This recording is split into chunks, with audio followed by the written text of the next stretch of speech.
Hello everyone. Today I would like to address 15 mistakes that people tend to do if they do not pay attention while using the Nextdoor app.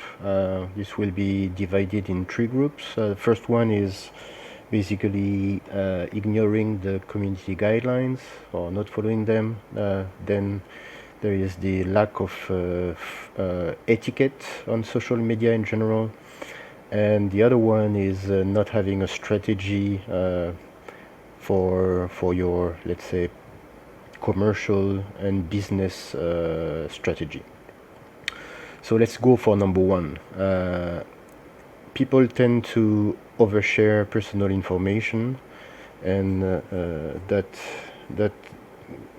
what you think every minute probably does not interest much people aside from you and your family. The other one would be and that's a deep dive in the community guidelines, selling prohibited items. I come across some people trying to sell fake branded garment stuff or even some dangerous goods. Also spamming the excessive sell promotion items, so that's usually very boring, and you will get not banned but at least muted by other people, and they will be complaining. Number four is sharing crime reports without official sources. So you have to be careful with that. Number five is posting about lost pets without any details.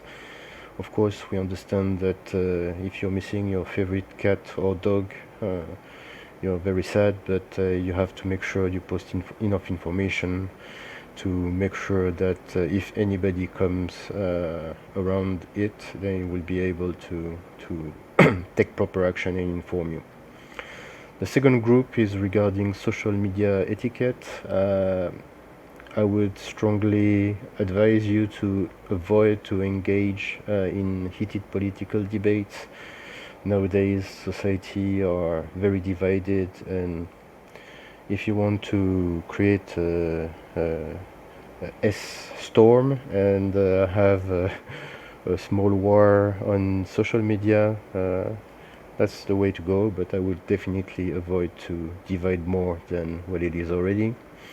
Also, avoid spreading unverified information, whether it's rumors or gossip. So if you want to make Nextdoor a better place, avoid this type of things, because it's for the benefit of everyone, and we see outside of Nextdoor enough people who are complaining about how bad the app is, and it's up to all of us to make it a better place. And the third part is more, let's say, related to small business strategies. So if you're lacking of a real strategy and you don't have a publication strategy and a calendar, you may end up being irregular in your posting, and that's a common mistake that I see a lot of people doing. I can understand, of course, because of the lack of time and consistency, but you have to organize your time to make sure that if you block, let's say, 30 minutes every week to plan your publication for the rest of the week, then you have the peace of mind and not being bothered by it, and the publication will be automated for you for the rest of the week. Also, I see a lot of small businesses not having a proper setup profile done, whether it's your personal profile, your group profile, or your business profile on the pages. So if you want to give confidence to the people to give you a call, you have to show your head, you have to show your picture of your activity, of your front shop. And I see so many people offering services, but there's no picture of the person. So people will wonder, why do they hide? Anyway, if you're wanting to be face-to-face with customers, they will see your face at one point. So show your face, don't be afraid. That's part of doing proper business. Also, posting only commercial publication. So you don't want to oversell yourself. This is not, people get bored with too many advertising. That's called, I forgot the name, yeah, advertisement boredness or fatigue, yeah, ad fatigue. People will get really annoyed if they only see you posting, oh, buy my stuff, come to my shop, blah blah blah. So you have to, within a proper publication strategy, make a good balance between, let's say, non-commercial post and commercial post. You don't want to bore people, and only once a week, whether you post 5 times a week or 7 times a week, make only one, that's the maximum, one commercial post a week. That's enough for you to have your your message passed on what you're selling. The rest of the time, share your thoughts, your experiences, your happiness, your disillusions, whatever. People are more interested about you as a person than you as a business. And once they know you and they appreciate your views or not, at least you take a piece of their mind, and in their memory they'll remember, oh, Natasha, the nail salon, is on the other side of the town, and I know her for some time. I'll visit her because I need to have my nails done. That's just an example. Could apply to any other business, or if you're pizza restaurant also. Also, another point is responding aggressively to complaints or to posts that are not, let's say, not very friendly.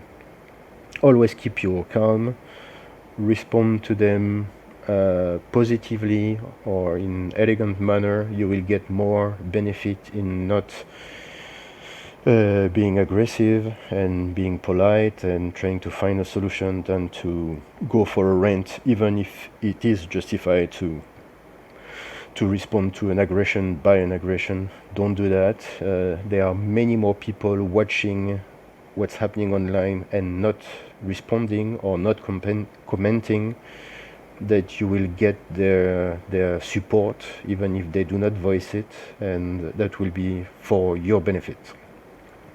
Also, I see a lot of people missing to exploit all the corners of the Nextdoor app. Remember, there are various sections.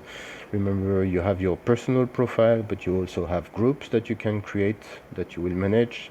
But there are other groups. You have to post it wisely, not to annoy people. Remember, you can team with other businesses in your neighborhoods and make common events. People also forget to organize events. Remember, you can also direct message people. If you have a strategy to create your own group, once people join your group, that's always a benefit for you because you can send them a direct message, welcome, and that's very nice to do that.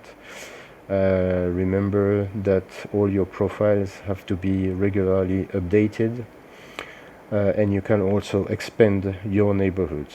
So don't miss on all these parts. It will be to your benefit. And if you do that on a regular basis, if you have a publishing calendar, you will not miss these things. Don't post in the wrong channels.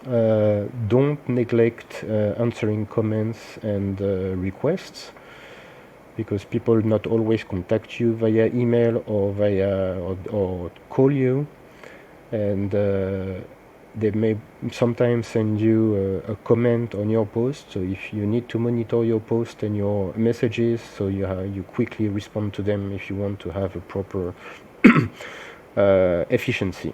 And the last part is don't waste your time and efficiency by missing the opportunity to automate your activity on Nextdoor, and that's where I can help you if you value your time more and you have also the budget, a budget to allocate it to it. You come and talk to me and my team, and we will discuss how we can improve your presence on Nextdoor, how we'll make sure that your funnel is properly set up, and that you will spend more time in servicing your customer and getting more leads, and we will automate your online presence on Nextdoor to maximize your efficiency. So that's it for the 15 points that I wanted to highlight, that the most common mistake that I see online. And if you have any comments, if you appreciate it, you can leave a comment, give it a like, subscribe to the channel, and I will see you tomorrow for another video. Take care.